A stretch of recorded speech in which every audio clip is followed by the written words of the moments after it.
Hi YouTube, I'm here to talk to you today about reasons your sex life might be on the decline.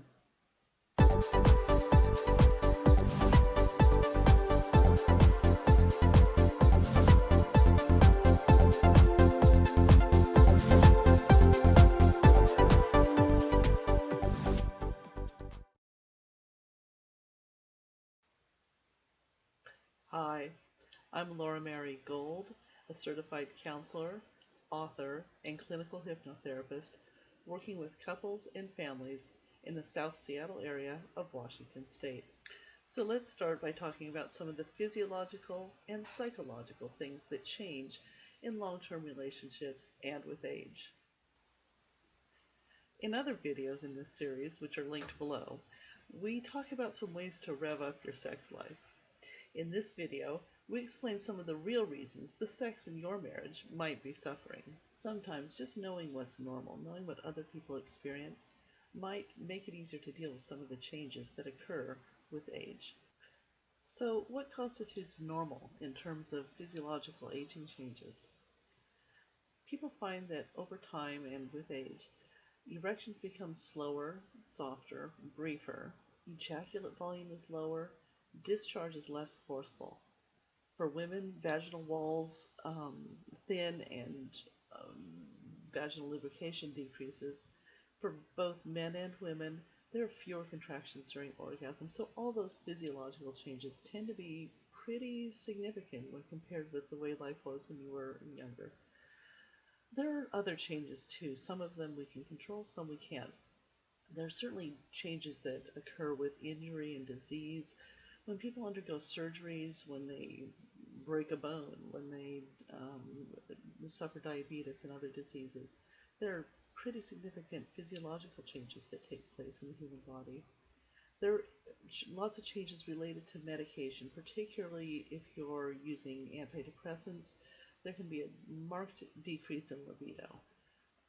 Now, keep listening because all these changes have fixes, and we'll talk about that in the second half of this video. Lots of changes are related to diet, exercise, and weight. When you're battling the bulge, you can actually, sex can become actually more difficult than it was when you were younger and thinner. Lack of good diet certainly has some physiological impacts, and exercise changes the quality of orgasm. Lack of exercise changes the quality of orgasm and other aspects of your sex life. A really important thing to talk about is sleep hygiene.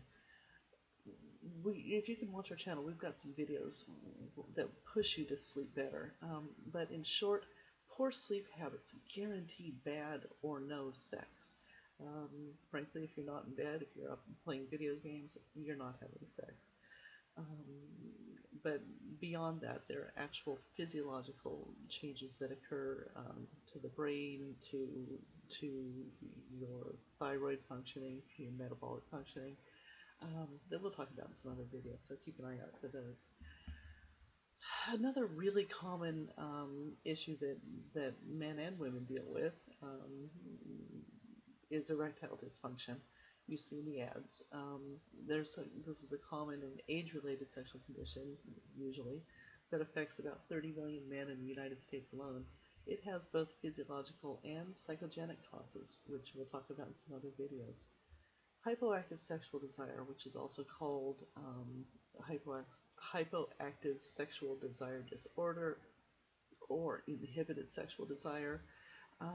These have physiological components that can be treated medically, but of course there are lots of systemic and relationship causes that respond to psychotherapeutic interventions. And then we probably should also talk about the sexual attraction. This isn't merely a psychological change, although it's largely a psychological change. It turns out that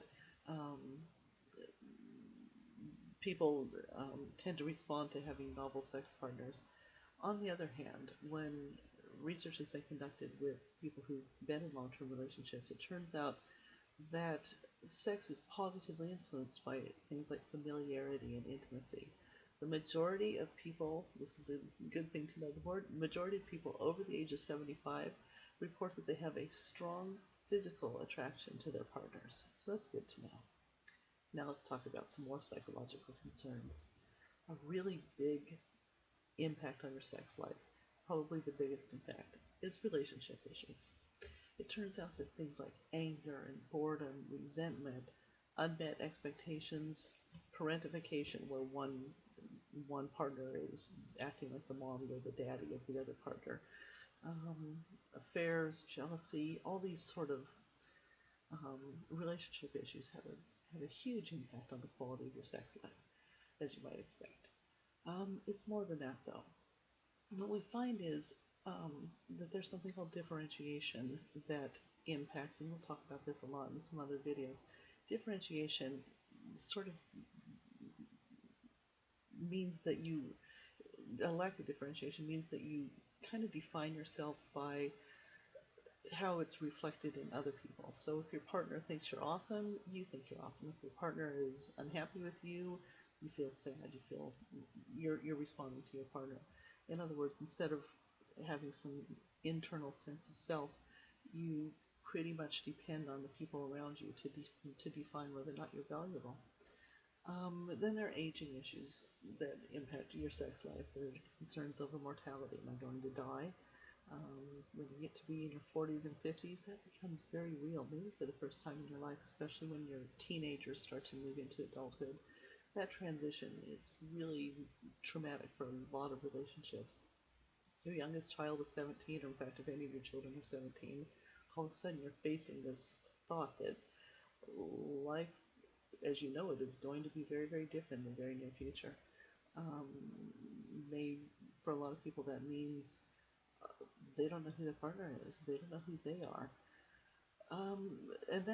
So that's where this midlife crisis idea comes up. And then we have a lack of information about changes associated with aging, those physiological things we talked about earlier. And that leads to sort of self-perpetuating concerns and anxiety that change the sympathetic nervous system, which means that it's really difficult to respond sexually because your body's not going to do what your mind won't let it do.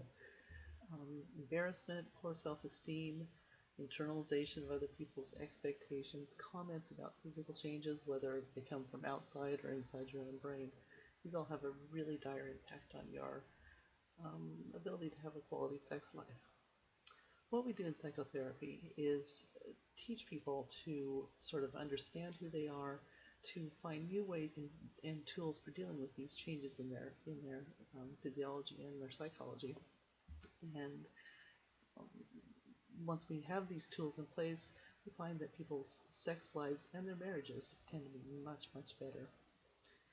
If you're looking for help with your own marriage and want to talk about communication, sex, fighting, or dealing with difficult people, you can make an appointment on our website at alliedfamilytherapy.com.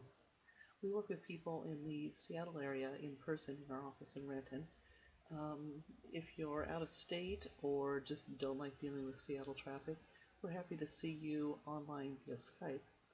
If you like this video, we ask you to share it and subscribe below so that you don't miss a single conversation here about sex, marriage, and joyful living.